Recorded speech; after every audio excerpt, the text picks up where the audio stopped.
So Slavic is a term that they use in Asia Huh? for white people hair.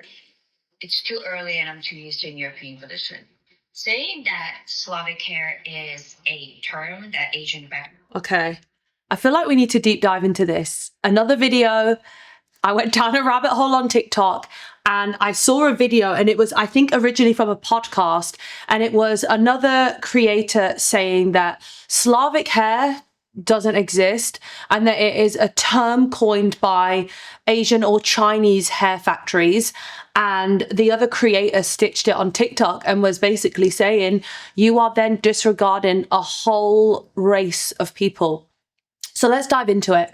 Let's dive into TikTok. Let's dive into Slavic hair. Let's talk about the differences between Slavic hair, Asian hair, and I'm actually going to show you some Slavic hair too, and we can kind of break down where Slavic hair comes from.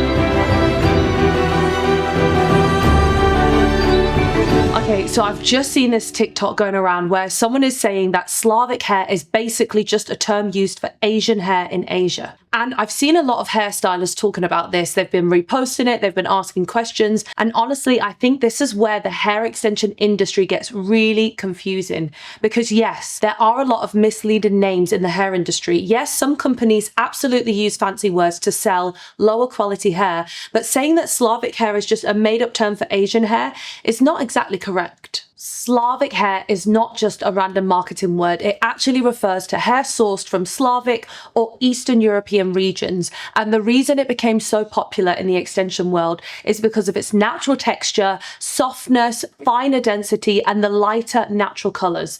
But here's where it gets confusing. Not everything labeled Slavic hair is actually Slavic hair. Not everything labeled Russian hair is actually Russian hair.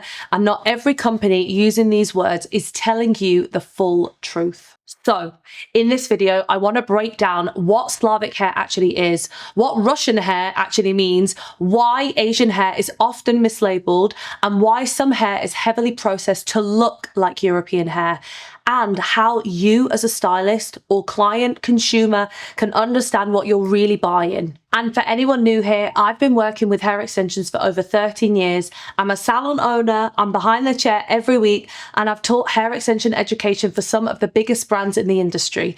So I've seen everything. I've seen amazing quality hair, I've seen terrible quality hair, and I've also seen a lot of clever marketing techniques. By the end of this video, you will know the difference between Slavic hair, Russian hair, European hair, Asian hair, Remy hair, virgin hair, and why some hair feels beautiful on the day one, but turns dry, tangled, or puffy after just a few washes. And I will also tell you what I personally look for before I trust any hair extension brand. So if you're a hairstylist, extension specialist, or even a client trying to understand why some hair is so expensive and some hair is suspiciously cheap, make sure you watch this all the way through. Also, don't forget to subscribe, follow me on Instagram, xsamhair, and on TikTok, I'm Extensionist LA. And if you want more in-depth extension education, I have deeper training available through my members-only YouTube content. Wow, looks like I've been summoned. So Slavic is a term that they use in Asia for white people hair. It's too early and I'm too used to European tradition.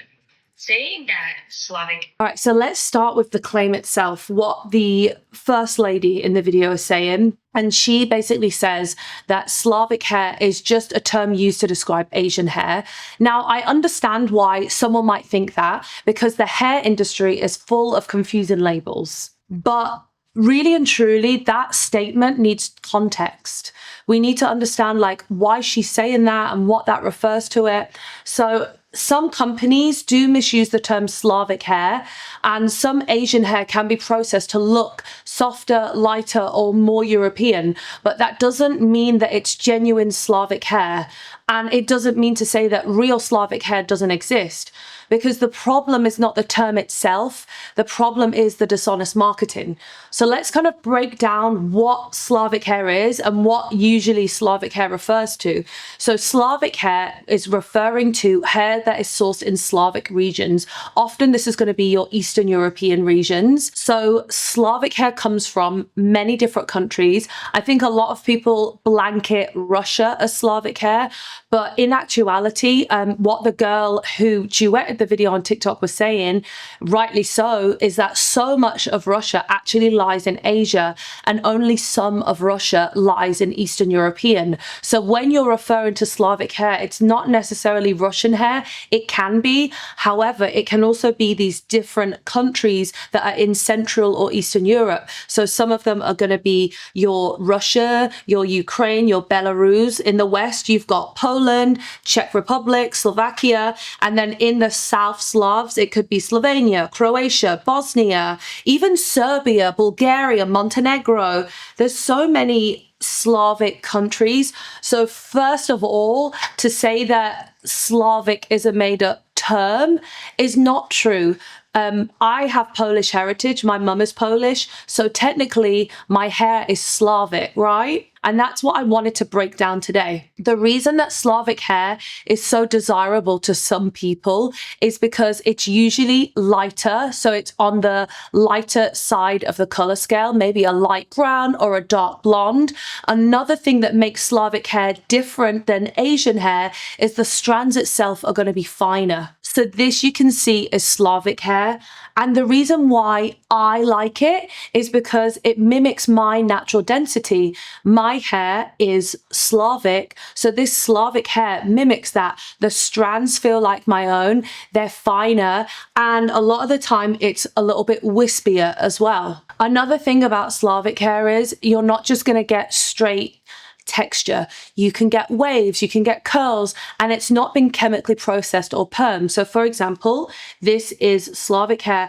I do believe that this is Ukrainian hair, so it's sourced from Ukraine. And with this, it has a little bit of a natural wave to it that hasn't been chemically processed. That's another thing. You might find that you have Asian hair that is wavy or curly, and a lot of the time that wave has been created in the factory through either a perm or a hot press, or basically something has been done to it to get it to that texture. It's not a natural texture. So for that reason, again, the integrity of the hair isn't going to be as good as something that has a natural wave to it. Another reason why your Slavic hair might be more desirable is because a lot of the time, if you go to a Slavic vendor to buy the hair, what you're going to find is the bundles will come like this. So this actually isn't Slavic hair. This is Cambodian hair, I believe. So it is Asian hair. However, I wanted to show you it as an example as to how a lot of Slavic hair comes. So it's in these raw bundles. And what will happen is when you go to these manufacturers, you can request that they make it into a K-tip or a Genius or a hand-tied or a tape, or whatever they offer. Typically, I find when I am sourcing that Russian Slavic hair, what I find is that a lot of the time they might only make exclusively K-tips, but then I have found some vendors that have the capability to make it into pretty much any method that you want. Another thing that is really worth mentioning is that bleaching process. So your Slavic hair requires a much less intense process because you're not lifting the hair from a level 2 to a level 8, 9 or 10. A lot of the time when you source that Slavic hair, it is already at those lighter bases. So then to get it to a really light blonde, it doesn't have to go through such an extensive process. So again, the integrity of the hair is saved removed as well. Sometimes you can even source virgin bundles, and by virgin it means that nothing has been done to it to chemically alter it from when it was chopped off or donated or sold or whatever it may be,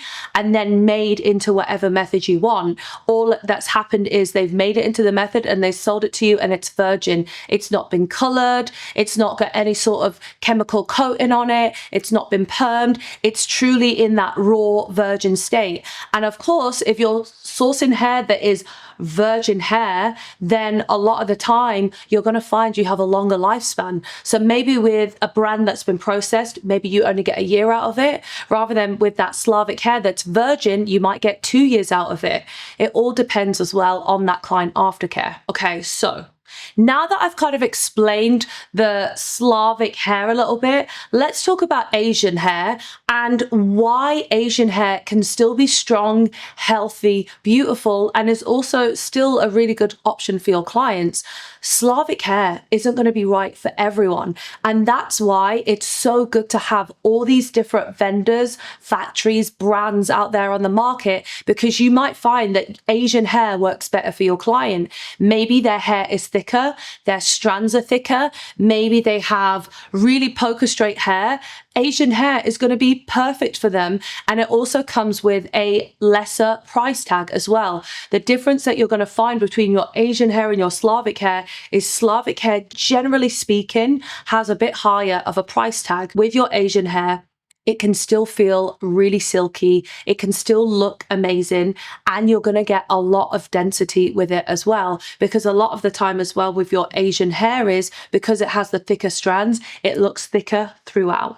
Now that we've touched on both, let's talk about pricing and some of the red flags that you need to look out for when it comes to Asian hair, Slavic hair, whatever hair you're sourcing. If your hair is cheap, usually there's a reason why it's really, really cheap. One of those reasons could be that the hair is not good quality. Maybe the hair is really low quality. It's not been sourced from a person. Maybe it's been sourced from fallen hair, which means that it could come from drain pipes, it could come from hairbrushes, it could come from something that's been swept off the salon floor. That is going to be your low quality hair, is because the way that they make that is they will then go in the factory, throw it in a vat of acid, totally strip that hair from all the cuticle, and then all you're left with is this hair that is just absolutely blown. They have no cuticle left, so it's going to be straw-like, really damaged. And then what they do in the factory is they go in and they put a silicone coat on it. That silicone coat makes that hair feel really amazing, super shiny and healthy. When you install it on your client, it's going to look amazing. And then as they go home and begin to wash it and blow dry it, that silicone coat is then going to start to come off. Then what you're going to see is that hair that has zero cuticle remaining, and it is like an absolute brush, a dry brush. And what will happen is it is going to tangle, it is going to mat. Chances are it's also going to damage that client's natural hair as well. Another thing that can make the hair low quality is that they are taking human hair. So for example, they might take a little bit of hair from this bundle, this human hair bundle, and they might mix it with filler hair. That filler hair could be animal hair. It could also be synthetic hair. And again, that makes it a very low quality, probably one of the poorest qualities. And then also it's not going to stand the test of time either. They might get a month out of it and then that's it. And a lot of the time, if it has been mixed with synthetic hair, you're not going to be able to put heat on it either, because it won't be able to withstand as high as a heat, if any heat, compared to that human hair. So again, if something is marketed as 100% human hair and it's super duper cheap, chances are only a few strands in there are 100% human hair and the rest of it is filler hair. Another thing that is important to point out as well is there's going to be a difference between your double drawn hair, your single drawn hair, your natural tapered hair as well. Your double drawn hair is going to be the thickest hair that you can get. What it means is it's gone through a double process on what looks like a drawing board, and they pull that ponytail through that bed of nails and it will pull out all those short filler hairs. So then what you're going to be left with is hair that looks really thick all the way from the root down to the tip. You also have hair that might be single drawn, and a lot of the time that's more like naturally drawn. So for example, this bundle here, it's got a bit more of a natural drawn. You can see where it's thicker to about this point here, and then at the ends it starts to get a little bit wispy. For some people that's going to work really nicely, especially if they've got really fine hair. However, if someone has really thick hair, you really need to be using that double drawn hair so that it looks thick all the way at the ends, and you're not having to cut off a lot of those end pieces where it thins out. This brings us really nicely into what we should be looking for when buying hair. If you're a stylist buying hair, don't just look at the name on the packet, look at how the hair behaves. What you want to look for is, how does it feel after washing? Does it tangle at the nape? Does it swell after shampooing? Does the color fade quickly? Does it stay smooth after heat styling? Is the company transparent about origin? Is it double drawn? Is it Remy, virgin, processed color? And are they using real information or just luxury sounding words? Remy is a word that gets thrown around a lot in the hair extension world, and what Remy refers to is how much of that cuticle is remaining. Remy is to remain. That's where it derives from. It's a Latin term and it means to remain. And essentially what you're looking for is 100% Remy hair, because that means that 100% of the cuticle remained. So like what I spoke about earlier, where some companies might strip the hair of all the cuticle, you want as much or all of that cuticle remaining on there, because that is what keeps that hair intact and that is what protects the hair. When I'm teaching, this is something that I always touch on because it is really, really important. Remy, if you don't have all of that cuticle remaining on the hair, what's going to happen is, if you have cuticles going in all different directions or not all remaining on the hair, then it's going to be way more likely to mat and tangle with the natural hair. Sometimes I've seen people have really poor quality hair installed. Maybe the install was amazing, but when I've gone to remove that hair, I'm noticing a lot of their ends look really broken and really damaged. And that happens when their natural hair begins to mat and tangle with the extensions. Because imagine if one cuticle is going in one direction and another going in another, it's going to mat and tangle. And then again, your natural hair is going to get trapped in that and you're going to be left with a lot of breakage. Another reason why you want all of that cuticle remaining is because you're then going to get a longer lifespan out of that hair. Okay, to wrap this up, Slavic hair is not just a fake term for Asian hair. Genuine Slavic hair does exist. Russian hair does exist and Asian hair does exist. But the issue is that the hair extension industry has blurred these terms so much that stylists and clients don't actually know what they're really buying. So the real question here should be, where is this sourced from? How processed is it? Is the cuticle intact? How does it behave after washing? And is the company being honest about what they're selling? And that is why extension education matters so much in this industry. If you found this helpful, please make sure you subscribe, because I'm going to keep breaking down the truth behind hair extensions, hair quality, methods, pricing, and all the things that brands don't always explain. Again, you can follow me on Instagram, xsamhair, and my TikTok is extensionistla. And please make sure you do subscribe to my YouTube content, because I do go into lots more in-depth hair extension education. Let me know in the comments, have you ever bought hair labeled as Russian or Slavic and felt like something was off after a few washes? I really would love to know your experience with Slavic hair, Asian hair, and whether that is a good or a bad experience. Thank you guys, and I will see you in the next video. That's a wrap. That's a wrap. Look at this bundle. That's a fat one. It's a fat bundle.